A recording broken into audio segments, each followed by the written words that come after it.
Vuelta y tenemos conectado a una persona muy importante, un gran decano, una gran persona, un gran profesor, un gran líder, que es el ingeniero Alejandro Martínez, decano de la Facultad de Ingeniería, quien estuvo conectado con nosotros y fuimos pioneros en dar esta información cuando estaba preparándose la salida de la misión Artemis y nuestro ya famoso satélite argentino. Así que, bueno, ahora ya ha pasado toda la espuma y pasado todas las notas y todas las cosas que se hablaron. Queremos que nos dé un resumen de qué pasó, qué noticias tiene y si hay alguna posibilidad bueno, qué viene después de esto, ¿no? Claro. Alejandro Martínez, decano de la Facultad de Ingeniería de la Universidad de Buenos Aires. ¿Cómo estás? Buenas noches. ¿Cómo estás, Pablo? Buenas noches para ustedes, para el equipo ahí. Bueno, muchas gracias por la introducción. ¿Qué tal? ¿Cómo te va? ¿Cómo estás? ¿Bien? Bien, bien. Sí, acá andamos trabajando y bueno, sí, pasó todo esto que la verdad que fue impresionante. Yo no pensé que iba a tener tanta repercusión. Bueno, los medios, todo hoy están muy en línea arriba de las cosas.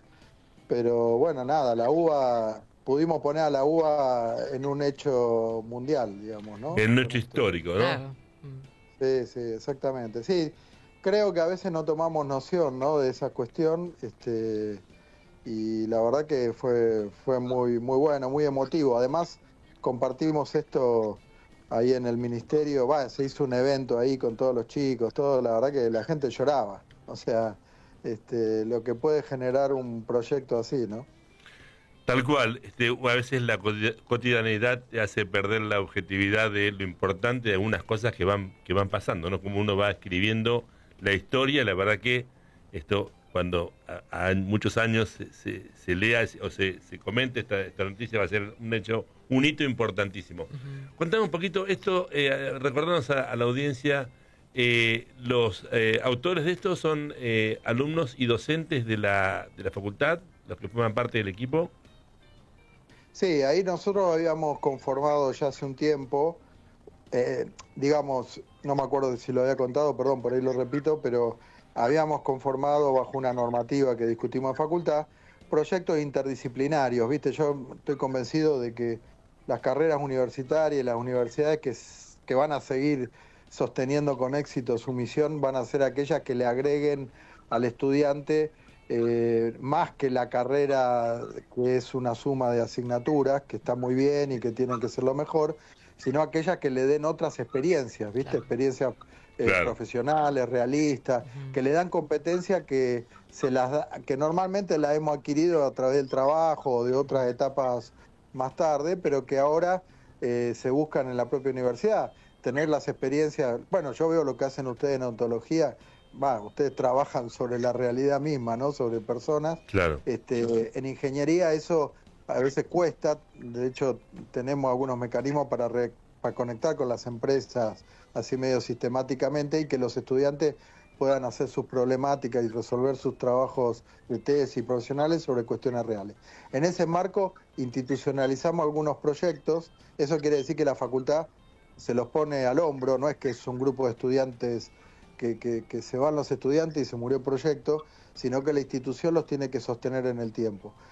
Con esa idea, uno de los proyectos fue crear nuestro propio satélite, que te hago un comentario que la última vez no hice, pero nosotros ya en el año 2000 tuvimos en la facultad un doctor ingeniero que hoy está jubilado, que fue pionero en esto. En el 2000, pensá que la Argentina largó un satélite de estos pequeños recién en el 2013. Claro. En el 2000 nosotros en la facultad teníamos un proyecto de un satélite pequeño como este.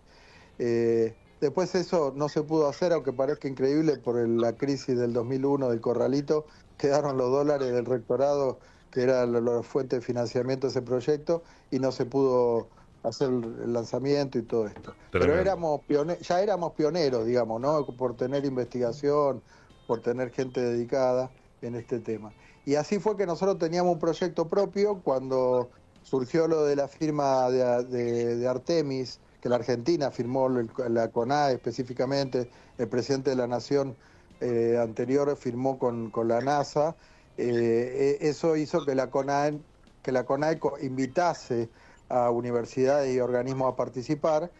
Y bueno, nada, esto por estar a tiro con toda esta cuestiones quedamos nosotros entre los que formamos parte junto a la Universidad de La Plata y a la Universidad de San Martín. Y ahí fue que ese proyecto con docentes, investigadores y alumnos que ya estaban en la facultad, bueno, nos permitió, si no hubiéramos tenido ese proyecto, no hubiéramos podido estar en... Claro. Claro, sí. En los 4 países que fueron. Sin la base y el know-how es imposible. Sí, ahí yo conté un poco la historia, como preguntaba Pablo, de cómo era el origen de estos estudiantes, docentes. Después la CONAE tuvo el liderazgo de poder conectar a todas estas instituciones. Normalmente, si vos mirás los proyectos de satélites argentinos, han sido entre varias instituciones. Lo que la novedad en es que participaron universidades, que nosotros alguna participaba en algunos, pero ahora fueron invitados varias. Y la otra novedad es que, bueno, esto fue puesto por la NASA, no era un proyecto, vos dijiste, che, yo tengo este proyecto Atenea. La NASA dijo, che, tienen algo para presentar, tienen tantos tiempos y lo tienen que cumplir de esta manera. O sea, las condiciones las pusieron ellos. Claro. Y te digo algo más que la última vez probablemente, más que seguro no lo dije, es que los demás países, porque eso me enteré, pues yo mandé un profesor allá que estuvo en el lanzamiento. Claro, sí, no sabía. Después nos contás eso. Sí. Hicieron un showroom ahí en el Kennedy Space Center, donde cada país de los 4, ¿no? Que éramos los que quedamos finalistas ahí subiendo al Artemis, a la misión. Se hicieron amigos, empezaron a hablar, ¿viste? Y los demás países compraron el satélite. O sea, como veían que era corto el tiempo, dijeron, se lo pagaron a una empresa que lo armó. Y de esos 4, finalmente, fíjate que quedamos 2 que conectaron. Los demás no pudieron conectar. Exactamente. Por lo menos con éxito. Impresionante. Bueno, me das el pie, Alejandro, para saludarte. Buenas noches, Roxana Calabro te habla. ¿Cómo estás? ¿Cómo está, Roxana? Bueno, justamente ahí, cuando ya Atenea sale con Artemis y ya está, ¿a cuánto era? Más de 70.000 kilómetros, ¿no? De la Tierra, orbitando y todo. Bueno, el seguimiento, recepción, ¿cuánto tiempo? ¿Qué fue lo que finalmente les llegó a ustedes, ¿no? Desde ese momento en adelante, como para poder sumar no sé, calculo que a los registros, a la información, al comportamiento de las cuestiones que ustedes venían buscando, ¿no? Sí, es muy interesante lo que preguntás porque por ahí la gente claro, para la mayoría de la gente esto es algo nuevo, entonces por ahí hay cosas que si no se la explican no se da cuenta. Normalmente un satélite queda girando alrededor de la Tierra, y orbita, y así puede quedar mucho tiempo, depende a qué altitud esté. Si está medio cerca hay se le llama un drag, digamos, como un derrape, una atracción, y en algún momento entra en la atmósfera y se consume. Pero si está medianamente bastante más lejos, sí, entonces ese va a quedar orbitando toda la vida. Sí. Ahora, para que algo orbite, vos le tenés que dar una fuerza en una dirección específica. Y entre la componente resultante de esa fuerza en esa dirección y la gravedad, es que eso da el empezar a girar. ¿Viste? Es como este cuento, si yo tiro una piedra cada vez más lejos, si la tiro más allá del horizonte, en algún momento empieza a orbitar. Claro. Es un poco la idea. Entonces, este satélite tenía la característica que no tenía propulsión propia. Entonces ese tirar la piedra no existía. Claro. O sea, el satélite se lo dejó en el aire, en el espacio ahí afuera. Perdón, en el aire no, porque no hay aire. Hay ese espacio exterior ahí. Sí. Y empezó a caer, como cayó la nave Orión atraída por la Tierra. Claro. Entonces vos me decís, pero ¿y eso qué? Bueno, primero no orbitó, vino directo a la Tierra. Y la otra característica, que no es menor, es que tenía 20 horas. Claro. La ventana era de 20 horas. En 20 horas había que capturar los datos. O sea, todo el experimento, los experimentos que se hicieron, que la última vez sí creo que lo hablamos acá, había que transmitirlos en 20 horas. Y eso no es menor, porque si el satélite hubiera empezado a orbitar, hubiera obtenido propulsión, claro. Vos tenés oportunidad de que en otra pasada, porque el satélite empieza a girar, y gira a velocidad distinta a la Tierra, entonces el tipo vuelve a pasar por arriba tuyo, de arriba de un lugar fijo, cada tanto tiempo, hace lo que se llama una revisita.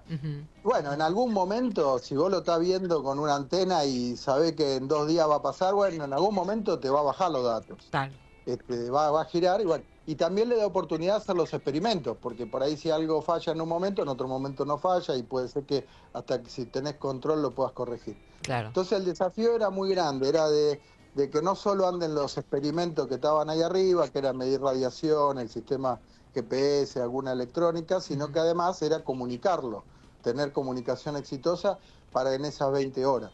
Así que, bueno, nada, la verdad que fue un desafío de ingeniería importante. Y perdón, le agrego algo Tranquilo, porque está muy interesante. Estamos hablando con el decano de ingeniería, el ingeniero Alejandro Martínez.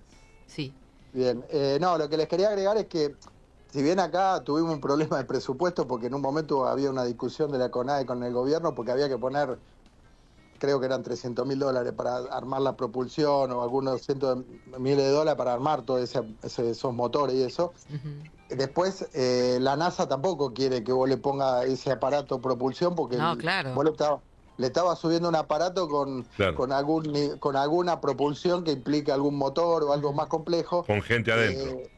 Claro, que ellos, digamos, también era otra restricción que se iba a medir y a tener. Bueno, entonces, nada, al final se terminó de que no tenga propulsión y que se lance el experimento. Pero bueno, fue con éxito. Pero se pudo recibir todos los datos, todo pudieron ustedes tener el procesamiento que buscaban, digamos. Exactamente, sí, bueno. sí. No tengo resultados, en algún momento vamos a tener eso justamente te iba a preguntar, justamente la pregunta era esa, si ahí Claro. ya hay algún resultado. Me imaginé que eso no es tan rápido, pero si ya había un resultado, pero bueno, ahí está respondiendo. Sí, ahí está, todavía nosotros, por lo menos yo, o al menos yo, por ahí alguien de la facultad empezó a recibir alguna conclusión. Calculo que eso vamos a compartirlo y se va a compartir. Yo creo que ya hay un primer gran éxito, que fue poder hacer esto en tiempo, que se haya podido subir, que haya volado, que se haya conectado, y que la Argentina quedó fuera de lo que era el proyecto del cohete y todo lo que fue lo que hizo la NASA en sí. Quedamos primero de toda esa lista de países. Perfecto. Tengo las noticias encima porque se adelantó y ahora hay noticias a la media hora. ¿Nos esperas 2 minutos más, que tengo un par de preguntas? ¿Puede ser? Sí. Dale, Gracias. Pablo. Vamos a las noticias. Estamos hablando con el ingeniero Alejandro Martínez, decano de Facultad de Ingeniería. Vamos a las noticias. Presenta Maxi Consumo, el supermercado mayorista donde siempre ahorrás algo más.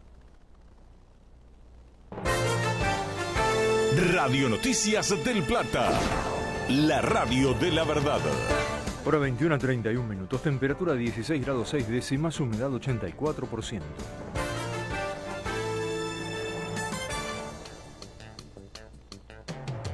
El consumo sigue en caída.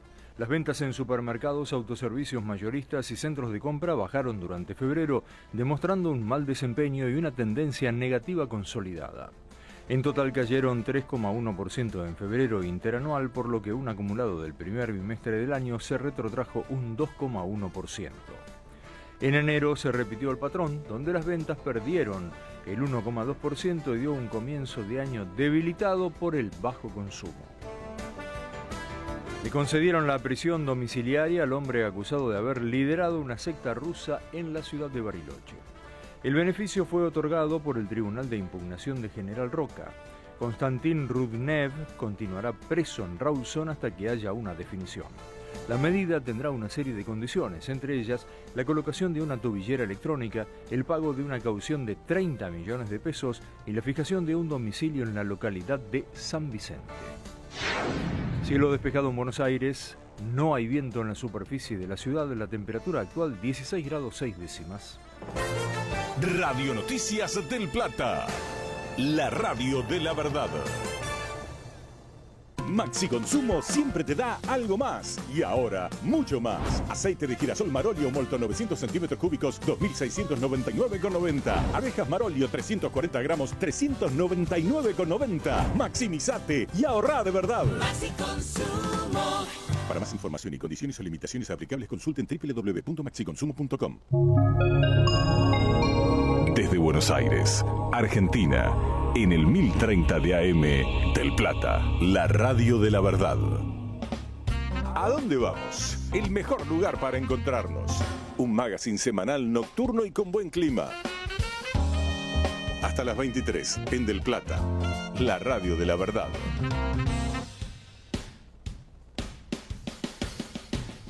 Bueno, muy bien, aquí estamos de vuelta en el después de la noticia. Se me había pasado, todavía no me acostumbro a que son de 9 a 10, pero ahora tengo noticias. Bueno, estamos comunicados con el señor decano de la Facultad de Ingeniería, el ingeniero Alejandro Martínez. Nos estabas contando un montón de cosas muy lindas. En un momento de la charla nos dijiste que habías enviado un profesor al lanzamiento. Así que contanos un poquito cómo es eso y bueno, la gente, yo por lo menos estoy muy interesado en saber cómo es un lanzamiento y que bueno, que los espacios físicos y contanos un poquito cómo fue la experiencia de esta persona que fue. Sí, bueno, ahí Fernando Filippetti se llama el profesor. La verdad que una persona que lo quiero destacar porque escribí un artículo estos días para mandar a toda la comunidad nuestra, porque me parecía algo destacable contar un poco esto. Y yo resumía, viste, con estas palabras, Pablo, que digo, la uva es como el cohete este que te saca de la tierra, eso no hay duda, porque tiene una capacidad de convocatoria, de presencia, de difusión, y eso va más allá de todos nosotros, es ese cohete potente, ¿no? Estoy haciendo una analogía. Totalmente, sí. Excede las personas. Claro, pero después hay personas con nombre y apellido ahí arriba y abajo en tierra que lo hacen posible. Y esos son estos profesores, ¿viste? O sea, es lo mismo que pasó cuando estas misiones salen. O sea, hay algo potente y después están estas personas. Fernando es un ejemplo de tipo, se quedó horas laburando, trasnochado, para cumplir con lo que se nos pedía hacer de esa parte de Atenea. Bueno, Fernando se ganó por varios cuerpos el mérito de ir ahí, estuvo con el equipo argentino, hubo gente de la comisión, de la CONAE, hubo gente de los otros países que estaban ahí en la exposición.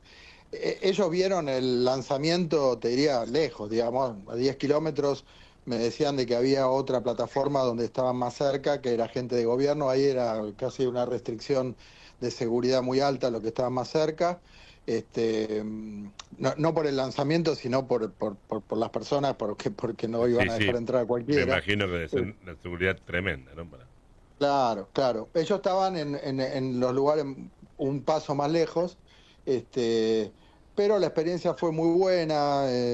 Vos sabés que ahí estaba Pablo de León, es un argentino que trabajó en la NASA, es una persona que hoy trabaja en la Universidad de Dakota, también estuvo ahí con ellos, estuvieron con los ingenieros de la NASA, me contó experiencias con la gente propia, de los empleados, con claro. La gente que estaba en la NASA. Los contactos y las relaciones de esos viajes, ¿no? Claro, viste cómo es esto, las relaciones son clave, porque después las personas son las que se conocen, las que se contactan, hoy más que nunca con los medios que hay.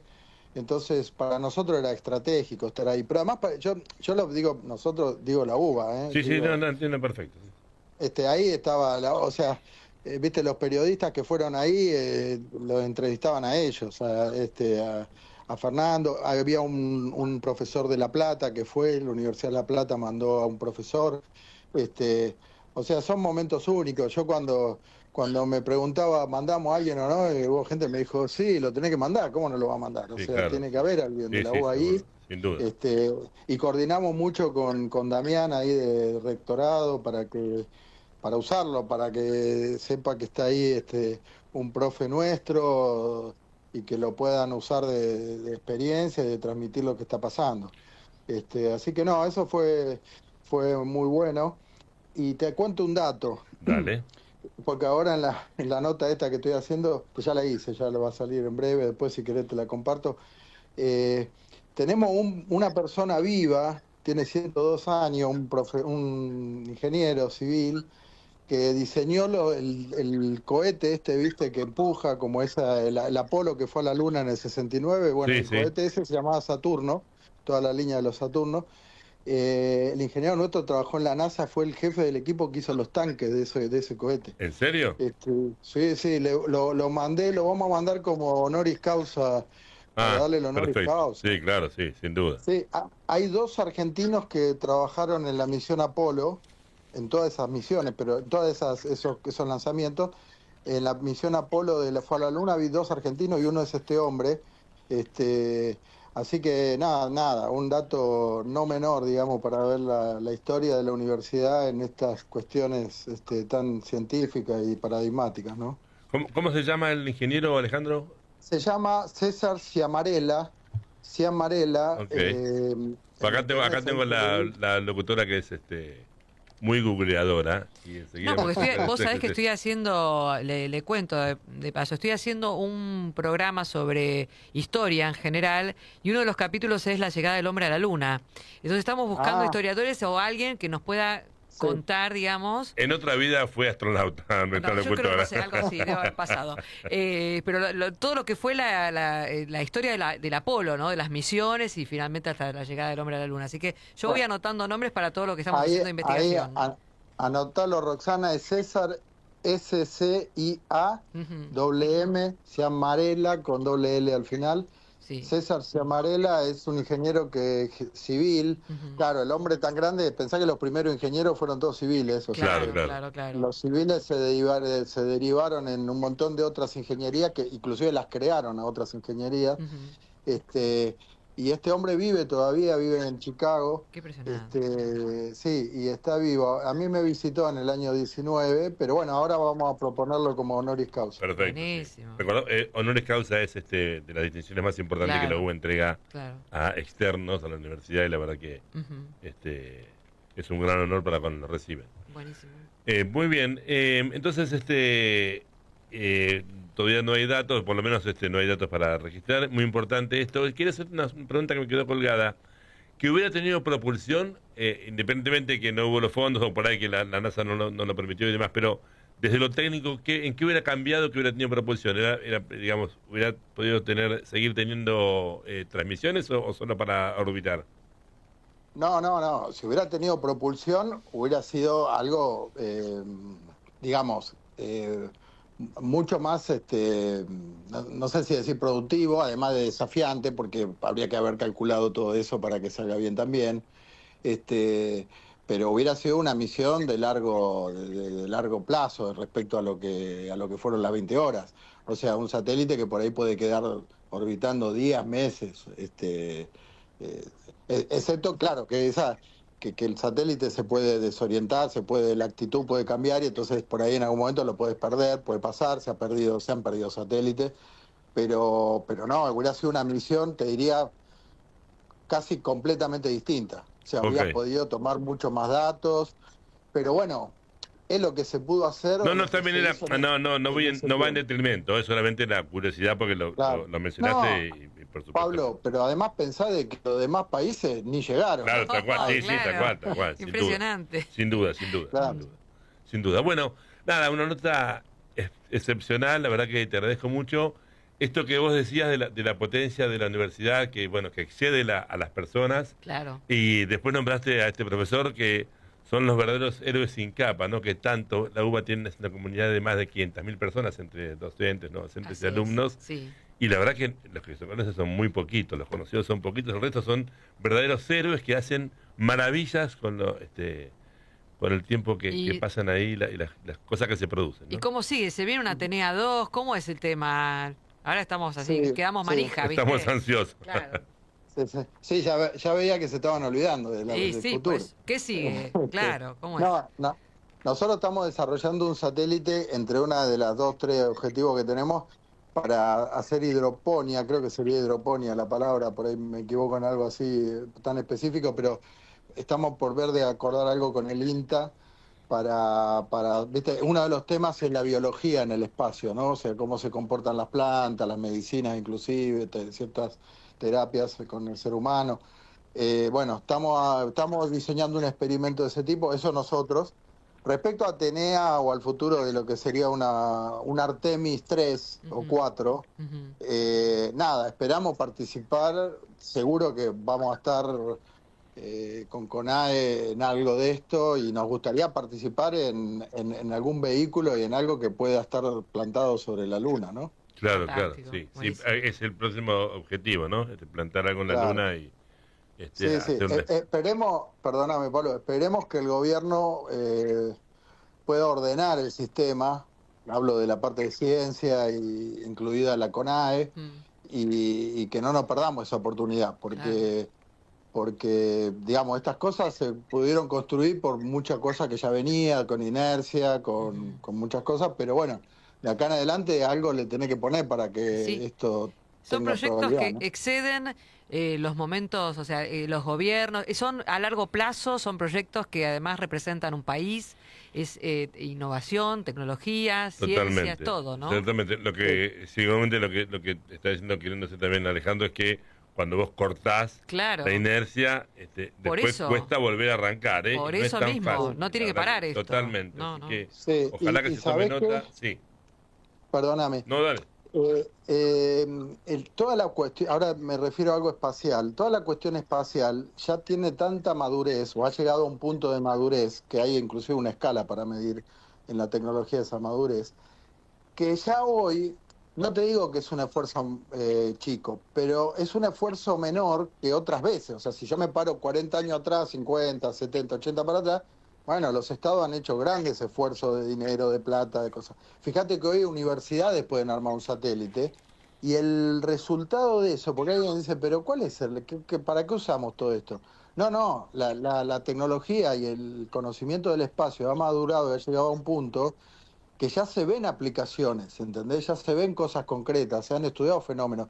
Cuando a mí me han preguntado qué diferencia había entre el viaje de la Luna hace 50 y pico de años y ahora, que parece como que volvemos a lo mismo. No volvemos a lo mismo.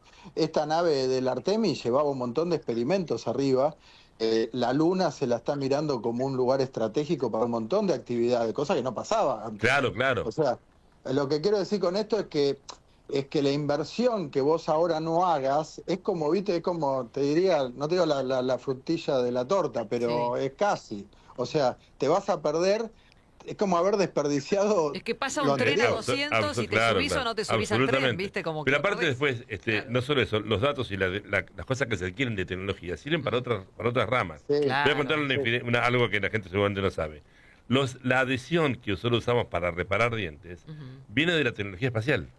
Los sistemas adhesivos y la rugosidad de la superficie y demás, no soy ingeniero, pero sí leo bastante de esto, son elementos tomados de la tecnología aeroespacial, como en muchas cosas, así que imagino que, por supuesto, todo lo que se produce, como no es solamente mandar el satélite, hay investigación detrás. Todas las cosas que se hacen tienen incluso aparte sus datos. Hasta la salud de las personas que fueron a la tripulación para ver cómo responden. Claro, y lo que dice Alejandro de la biología en el espacio, y las plantas, y los medicamentos, y las personas.